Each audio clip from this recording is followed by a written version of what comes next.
সারাদিন সিয়াম সাধনা শেষে প্লেটে সাজানো ইফতার নিয়ে এভাবেই সারিবদ্ধভাবে বসে আছেন মুসল্লিরা। ধনী গরিব একসঙ্গে ইফতার করছেন কুষ্টিয়ার কুমারখালী উপজেলার দক্ষিণপাড়া গ্রামে।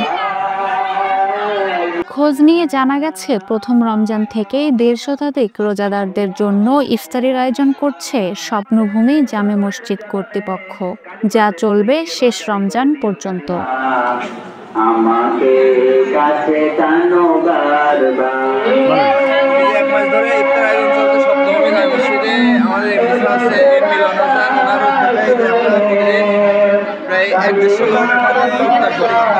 এতে এলাকাবাসী আলহামদুলিল্লাহ সবাই খুশি, কারণ এখান থেকে যেদিকে যাওয়া হোক সেদিকে মসজিদ অনেক দূরে, খুবই কাছে নিকটে মসজিদ হওয়ায় এলাকাবাসী সবাই খুশি। এবং সেই সাথে আলহামদুলিল্লাহ মাহে রমজান মাস উপলক্ষে এ মাসের প্রত্যেকটা দিন মসজিদে রোজাদারদের জন্য ইফতারির সুন্দর ব্যবস্থাও রয়েছে।